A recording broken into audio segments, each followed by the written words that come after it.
Hello दोस्तों, तर्क वितर्क और ज्ञान चैनल पे आपका स्वागत है। हम उम्मीद करते हैं कि आपको हमारा पहला वीडियो ज़रूर पसंद आया होगा। अगर आपको हमारे वीडियो के बारे में या चैनल के बारे में कोई भी सजेशन देना है तो प्लीज़ हमें कमेंट करें। आज हम बात करेंगे कैलाश पर्वत के बारे में। दोस्तों, हमारी दुनिया में कई ऐसी जगह है जो बहुत ही रहस्यमय है, जिसका रहस्य आज तक कोई सुलझा नहीं पाया है, जैसे कि बरमुडा ट्रायंगल, गीज़ा के पिरामिड और एंटार्क्टिका की ब्लू लाइट। ऐसी ही एक जगह है कैलाश पर्वत, जो चाइना के तिब्बत में स्थित है। कैलाश पर्वत बहुत ही रहस्यमय है और उसे रहस्यमय बनाती है कुछ ऐसी बातें जो आज हम आपको इस वीडियो में बताने वाले हैं। दोस्तों, पौराणिक कथाओं के अनुसार कैलाश पर्वत को भगवान शिव का निवास स्थान माना गया है। कहते हैं कि सारे तीर्थ 100 बार, कैलाश यात्रा 1 बार। इसलिए हर भक्त की ख्वाहिश होती है कि मृत्यु से पहले एक बार कैलाश मानसरोवर की यात्रा अवश्य करें। यह रहस्यमय पर्वत अपने आप में कई कथाओं को समाये हुए है। शिव पुराण, स्कंद पुराण और मत्स्य पुराण आदि में कैलाश खंड नाम से अलग ही अध्याय है, जिसमें कैलाश पर्वत की महिमा के बारे में बताया गया है। हिंदू धर्म के लोग कैलाश को भगवान शिव का निवास स्थान मानते हैं। तिब्बती बौद्ध मानते हैं कि बौद्ध डेमचोक धर्मपाल कैलाश पर्वत के पीठासीन देवता है और जैन धर्म के लोग कैलाश को अस्तपद कहते हैं। उनका मानना है कि प्रथम तीर्थंकर ऋषभदेव ने यही निर्वाण प्राप्त किया था। पौराणिक कथाएं कहती है कि कैलाश पर्वत के पास प्राचीन धन कुबेर नगरी भी है। धरती की एक ओर उत्तरी ध्रुव तो दूसरी ओर दक्षिणी ध्रुव और दोनों के बीचों बीच स्थित है हिमालय, और हिमालय का केंद्र है कैलाश पर्वत। वैज्ञानिकों के अनुसार कैलाश पर्वत धरती का केंद्र है। कैलाश पर्वत दुनिया के मुख्य धर्म हिंदू, जैन, बौद्ध और बौद्ध धर्म का केंद्र है। वैज्ञानिक दृष्टिकोण से देखें तो यह एक ऐसा भी केंद्र है जिसे एक्सिस मुंडी कहा जाता है। एक्सिस मुंडी अर्थात दुनिया की नाभि या आकाशीय ध्रुव और भौगोलिक ध्रुव का केंद्र। यह आकाश और पृथ्वी के बीच संबंध का एक बिंदु है, जहां 10 दिशाएं मिल जाती है। रसिया के वैज्ञानिकों के अनुसार एक्सिस मुंडी वह स्थान है जिससे तपस्वी आज भी आध्यात्मिक गुरुओं के साथ टेलीपैथी से संपर्क करते हैं। एक रूसी डॉक्टर ने कुछ साल पहले कैलाश मानसरोवर की यात्रा की थी। उसने दावा किया था कि कैलाश पर्वत वास्तव में एक प्राचीन मानव निर्मित पिरामिड है, जो अनेक छोटे छोटे पिरामिडों से घिरा हुआ है। इसके तार गीजा और तियोटिहुआकन के पिरामिड से जुड़े हुए हैं। दुनिया के महान वैज्ञानिक कैलाश पर शोध कर रहे हैं, लेकिन शिव के निवास के रहस्य को भाप पाना किसी साधारण मनुष्य के वश में नहीं है। सोचने वाली बात यह है कि दुनिया की सबसे ऊंची चोटी माउंट एवरेस्ट को अभी तक 60,000 से ज़्यादा लोग फतेह कर चुके हैं, जिसकी ऊंचाई 8,848 मीटर है। लेकिन कैलाश पर्वत पर आज तक कोई नहीं चढ़ पाया, जबकि इसकी ऊंचाई एवरेस्ट से लगभग 2000 मीटर कम यानी 6,638 मीटर है। कैलाश पर्वत पर कभी किसी के ना चढ़ पाने के पीछे कई कहानियाँ प्रचलित है। कैलाश पर्वत पर भगवान शिव निवास करते हैं, इसलिए कोई जीवित इंसान वहाँ पर नहीं पहुँच सकता। मरने के बाद या वह जिसने कोई पाप ना किया हो, केवल वही कैलाश फतेह कर सकता है।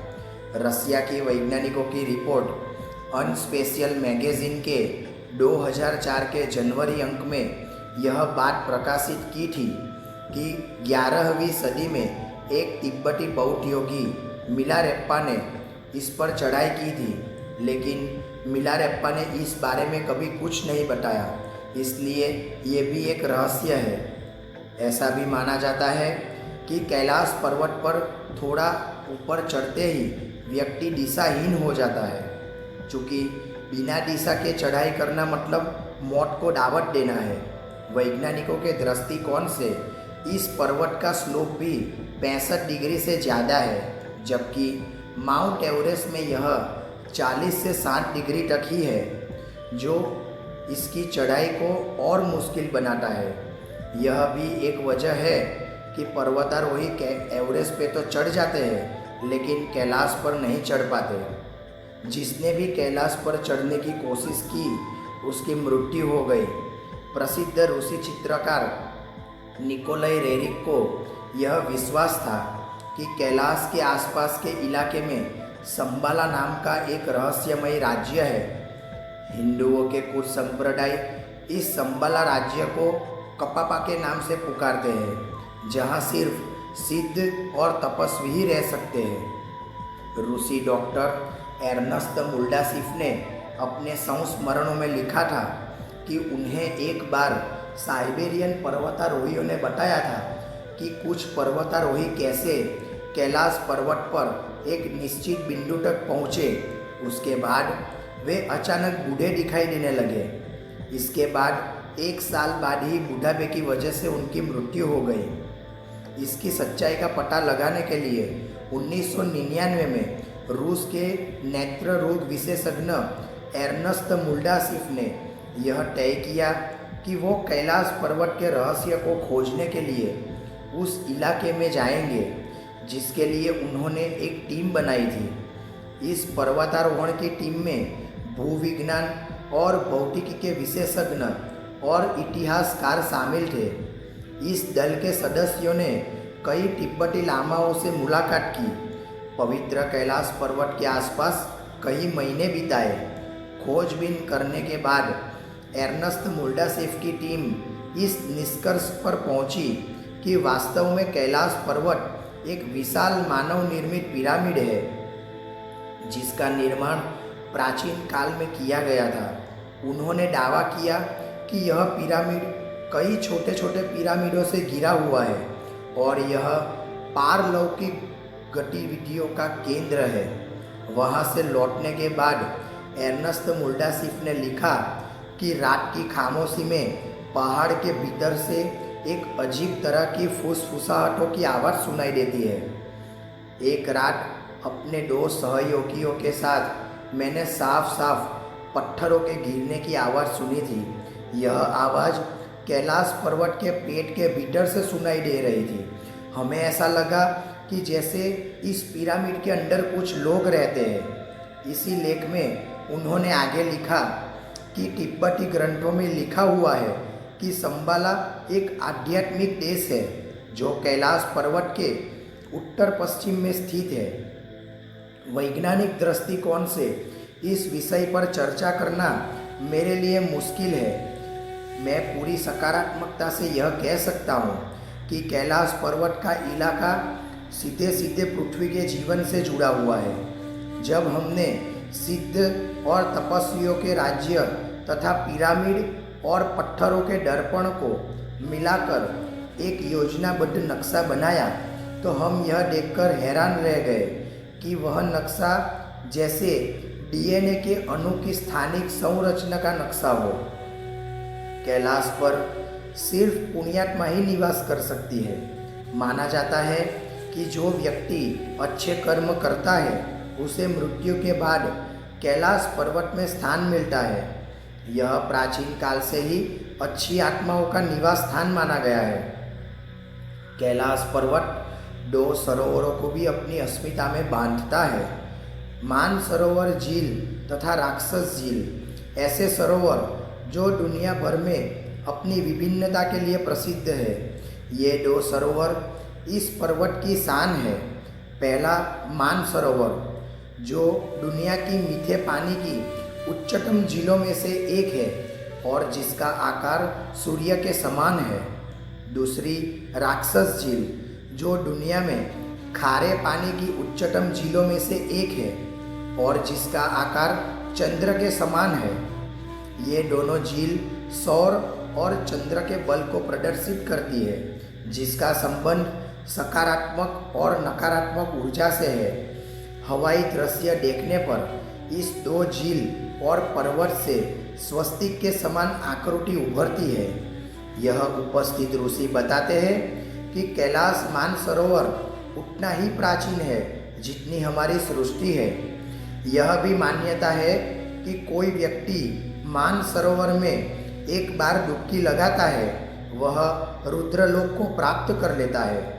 हिंदी मान्यताओं के मुताबिक मानसरोवर झील सर्वप्रथम ब्रह्मा जी के मन में उत्पन्न हुई थी, इसलिए इसका नाम मानसरोवर है।